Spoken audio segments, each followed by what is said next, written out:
very much. Thank you. I didn't know I was speaking. I'm shy in front of audiences, so I apologize. I don't like to speak that much. But first of all, thank you for those kind words. I'll have more to say about that in a moment. I'm, of course, also happy that my wife, Jeanette, is here. This Lifetime Achievement Award or Lifetime Leadership Award is a little scary because it's like, that's it, you're over, it's done. Usually they give it to you at the end, not in, because you don't know what I'm going to do the next 3 years. Maybe you want the award back in a couple of years if things don't work out. I hope not. I hope not. But thank you. It's an honor to be with you. It's also an honor to be Señor Presidente de la República Dominicana. Muchas gracias. También vas a recibir un premio esta noche. But more importantly, I'm glad the President of the Dominican Republic is here so he can go back and say, well, they really like Marco Rubio back in the United States, at least in this room for this time. But thank you. It's an honor to be with you again. And, I was reflecting just for a moment before I came here today. And this whole, a couple points. It's a tremendous honor to serve as a Secretary of State. And when I joined the administration early on, they said, one of the initiatives that we're pursuing is to increase efficiency in government. In essence, they want to be able to do more while, spending less or putting less. And for example, they said, one of the things we want you to look at is consolidation. Can you take, for example, what today are 4 jobs and just give them all to one person?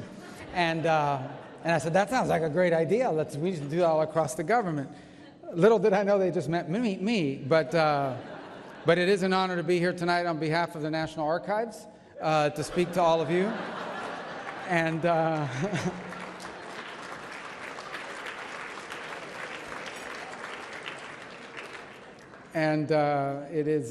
it's actually a really cool job. So anyways. I think back, and though there's still more work to do, that's sort of the road that brings me to this point. And even watching that short, brief video a moment ago about Lincoln reminded me of things. So maybe it'll make sense to you at the end. I want to share the story with you. I always had an interest in politics and global affairs, and people say, well, what is this interest you've always had in foreign policy and in international relations? And I'm like, you've obviously never been to Miami, and where foreign policy is domestic policy on a daily basis. But I always had an interest in public. So listen, I'm not going to lie to you and tell you I had some master plan where I was going to start at the City Commission in West Miami and 20 or 30 years later wind up as Secretary of State. But I always had an interest in it. So when I was a college student, as Congresswoman Roslyn and Ziliana just pointed out a moment ago, one of the things I wanted to do is get involved in the political process. So I literally, at that time, we had these things called hardline telephones that you would pick up and call. It wasn't an email system. And I called my congresswoman in fact, she had just been elected in a special election. The first vote I ever cast was for Ileana Ross-Layton. It was an election in 1989. So in 1991, I called her office and I inquired about there was an internship program, and they said, well, come in, talk to us. I ended up finding out I may have been either your first or your second intern, but it was a nascent internship program. And it was in the local office. It was in Blue Lagoon. Remember your Blue Lagoon office? And it was in Blue Lagoon that they burned down. Apparently it didn't burn because somebody left the coffee maker on well after I was gone, and nothing to do with me. But And I started working there as an intern, and it was only for a few months, and it was very impactful. The first thing I learned just being there, because it's interesting, I guarantee you many of you have done internships or been involved. There's like the TV version of public service, right, and the glamour, and then there's the actual nuts and bolts of it. And literally the nuts and bolts of the office was people would write letters, constituent letters. And back then, there wasn't like some form letter. They would respond to each one of them individually. So part of the intern's job was to go through all these emails. And Congresswoman Ross-Layton would read all these letters. She would read them all. It's a really unbelievable thing to watch. I will confess now, I had never read all the letters. I mean, I couldn't, Now it's too easy to email, so you get 1,000 emails to save a bald eagle or 50,000 emails from somebody with a campaign to save a bear or something. But back in that time, people had to put a stamp and send it to you. But nonetheless, it was a lot of mail. And what I do recall is that she would come by the office, usually on Fridays because of the vote schedules, or maybe Mondays, and she'd pick up the stack of letters and with notes on them, respond this, say that, and leave behind, and then leave behind the stack of letters and take new ones. And I'm going to tell you a couple things that I learned from my time there that really were impactful years later. It, in many ways, is how I modeled or thought about constituent service in my Senate office. And now, again, we didn't read 50,000 emails a day or things of that nature, but she had such a commitment to constituent service that, and I don't say this like in a derogatory way, I say this in a very positive way, she could have literally voted any way she wanted in Congress. Because by the time her career in public service was just halfway through in the Congress, there was no one she hadn't helped at some point. And I'm talking about the things people will call about, like I have a cruise on Saturday and I forgot to renew my passport. Sounds like a simple thing unless your cruise is on Saturday and you don't have a passport. A lot of immigration things. I remember they were helping people find employment. Again, and I was only there a few months. And I learned so much from that experience, and it really impacted me. When I came back home in the summer of 1990, by the way, there's an interesting story. My wife at that time was my girlfriend. I had just met her, so I must, June, July that year. You don't even know the story. One of the first, you remember this? One of the first times I asked her, she went with me as a volunteer. I was a volunteer on a Saturday at a fundraiser. I'm just saying that, I'm sure the statute of limitations run out and whatever, but I wasn't a paid staffer. And as a volunteer at one of her, I actually even remember the fundraiser. I think it was the second anniversary of your 39th birthday. That's what they called it. The second anniversary of her 39th birthday, or maybe the first anniversary of her 39th birthday. And my wife, my girlfriend at the time, sat at remember this? You had to do the name tags. In fact, I even remember, I think the guest was Olga Guillot. Do you remember that fundraiser? It was incredible. This was back in 1991. Okay, so I go back to college. I come back in the summer of 1992. And I said, you know what would be really cool is to work on a campaign. And so I drove to Hialeah, to this strip mall. There's Hialeah people everywhere. They're everywhere. Huh? Even at the Waldorf Astoria, there's people from Hialeah. It's unbelievable.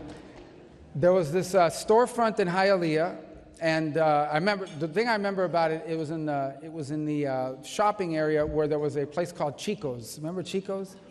And on the other side of Chico's, don't tell me there's nobody here that went to Chico's, right? There was. All right. They're making it up. They didn't have the Chico's. And on the other side of that, in the top floor, was a campaign for a state senator named Lincoln Diaz-Balart. He was running for Congress. And I volunteered. I walked in. I met this young lady, Anna Carbonell.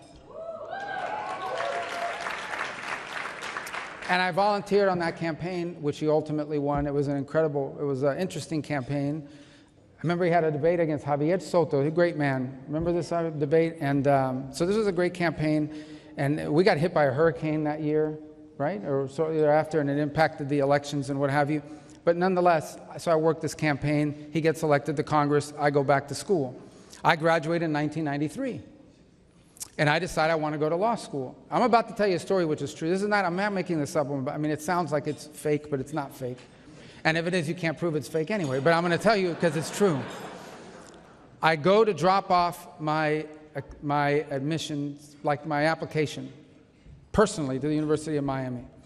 And my two letters of recommendation to the law school were Congresswoman Ileana Ros-Lehtinen and now Congressman Lincoln Diaz-Balart. So now you're thinking you did have a master plan. That's why you went to two places. But it really wasn't. It was two people I knew. I dropped it off. And when I get home, I get a phone call, and I had been admitted to the University of Miami Law School. Now, maybe the letters had something to do with it. I hope they did. In any event, I go to law school, and this begins in 1993, and time moves on. We interacted many times over those years in different capacities. I was just a law student. I got elected to the West Miami City Commission, and then I get elected to the Florida legislature, where I'm serving for a number of years. 2 years before I became speaker, in 2004 to 2006, I got to serve in the Florida legislature, and there was a state senator who was serving in the state Senate. I think he was one of the first people to do this, but he decided now that term limits had removed him from the state Senate, he was going to run for the state House. And I thought, that's very peculiar, like you're a state senator, and now you're going to go back over to the state House. As it turns out, he was appointed the chairman of the redistricting committee to draw congressional districts. And then I figured it out, because that's why Mario Diaz-Balart came back to the State House to draw districts. But I had a chance. We sat next to each other on the floor. And he was a huge influence on me. People say, what is the most important thing you learned from Mario Diaz-Balart? And you know the story I'm about to... So here's the story. The speaker, they always relied on him to carry some of the big bills in addition to his work gerrymandering his district. And I'm kidding. Is there media here? It was the old district. It's not the one now. I'm just saying. All right. And so in 2000, so they would come with him with all these bills, and they were, you know, you carried a bunch of bills, civil service reform. Now, I don't mean this as an insult. This is going to be a compliment. You have to let me finish the story, okay? Okay, you have to let me finish the story. But Mario knew nothing about these bills. He knew nothing about the details of the actual legislation. What he knew, remember you, but here's where the compliment is. They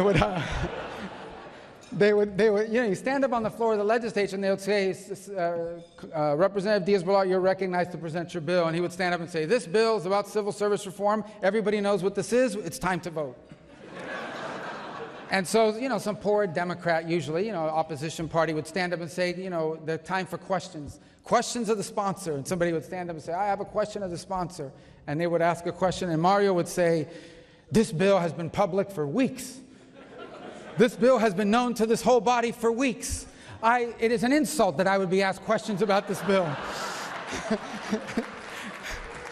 We need to vote and move on and stop, you know, standing in the way of the people's business. And I said, that is a talented guy. And so I've used that ever since, and it's worked really well in my career. How dare you ask about this treaty? It's none of your business. Vote on the treaty and let's move on. So, in any event, but Mario was also a great friend, and I would actually say that my chances of running for speaker would have been gravely diminished had it not been for his advice and his counsel, and obviously moving on from there to the time here. I never got to serve with Lincoln while he was in the House and I was in the Senate. Obviously, Mario's still here, and now we work very closely together because he happens to be the guy who does the appropriations for the foreign relations. And so, but we've worked very closely for many years. In fact, we worked very closely in the first Trump administration in what ultimately was known as the President's Executive Order on Cuba, which is a pretty dramatic reset that I think will be looked back at. And Ileana was here for some period of time while we were overlapped a little bit. But I will say this. Now, I don't have to do these flights anymore, but I will say this. She seems to fly here as often now as she did when you were in the Congress. So my only guess is that this probably just pays a lot better, whichever you're doing now. It's just a much more, but she's here all the time. But she's she's a force of nature, and the work she does. And obviously, you know, with Lincoln's passing earlier this year, it was a beautiful funeral. And you learn things about him that I didn't even know. Is Daniel here? Daniel Diaz-Balart, they told me about. You did a great job. You really did a great job speaking and talking. There were a lot of things about him that I didn't even really know. I knew, but I didn't know some of the depths of some of it. An incredible statesman, and someone we really all kind of looked up to as someone who made a real difference in some of the bills that he passed, that we look back at now and not fully, you know. It's interesting. Again, I don't mean this as an insult to anyone who's involved in politics today. I almost wonder if you could achieve today what he achieved during his time in Congress, and I'm going to explain to you why. Because he was a guy of action. I mean, he was here because he wanted to make policy. And I think today we've entered a political culture where sometimes what's rewarded is the celebrity. Can you post some provocative thing online? Can you get a 5-second clip that gets replayed on social media of you screaming at a witness? And he did some of that, especially but he just worked and passed legislation. I mean, meaningful legislation. So did Ileana. These are important things that changed the lives of thousands of people. And, you know, that's just not rewarded today in politics the way it once was. And so I hope we don't lose that, but it's hard to emulate the career he had. But here's the point I tried to make in all of this.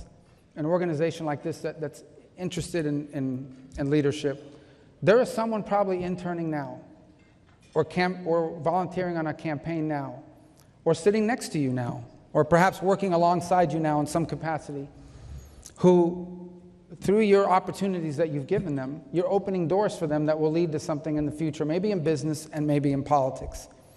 I can tell you with certainty that I don't believe that I could have had not just the success, but the opportunities I have had had it not been for the fact that I had an opportunity to intern or an opportunity to volunteer on a campaign. And by the way, the people you meet, do you know how many of the people I met working in those offices or working on that campaign or even working in the Florida legislature that to this day I interact with? Some are still in government or some are not. And I do think as much as anything else, when you talk about Chile, what you're talking about is the empowerment of young people who have a desire to in some way contribute to public service. And certainly when you expose people to these things, when you expose them to the network of other people that they meet, because relationships are everything in life and most certainly in politics, when you allow them to expand their horizons so they can see what the opportunities are and maybe even discover new areas of passion or interest that they never knew about, these are truly seeds that over time bear fruit.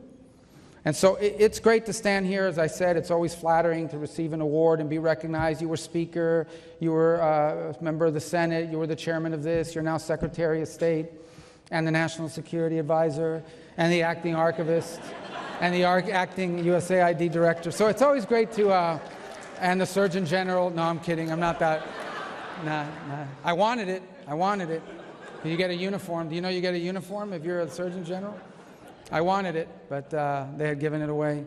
You know what would be good is Library of Congress. That would be a good job. Acting librarian Mario Diaz-Balart. Do you want it? But all kidding aside, you can talk about this path someone took there, but I can just tell you these things were all made possible because Ileana Ross-Layton and Lincoln Diaz-Balart and Mario Diaz-Balart, indirectly or directly, whether they realized it at the time or not, contributed to it, invested, created opportunities, and allowed someone to explore more opportunities down the road. And that doesn't escape me. And I take great pride even now when I run into someone who interned for me when I started in the Senate, or who now is doing great things, or someone who was a staff member of mine who's now doing great things.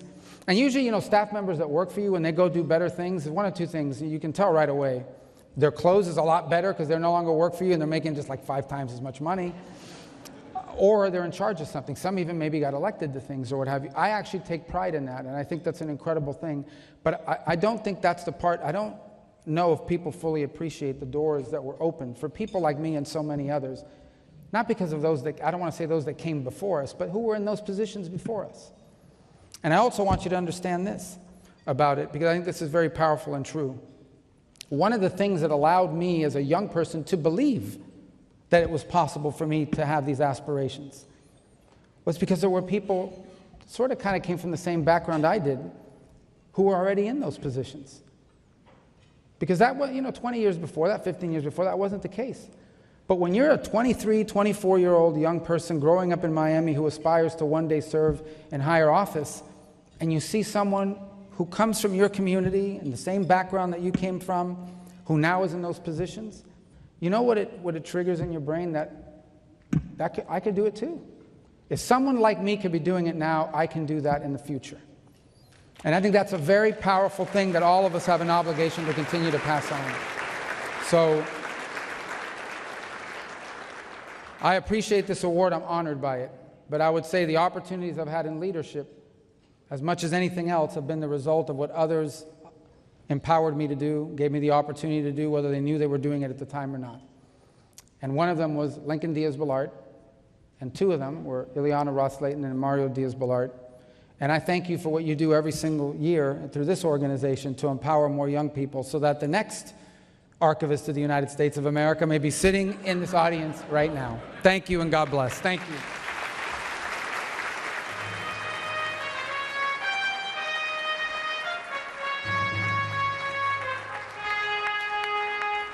We forgot to give him the award.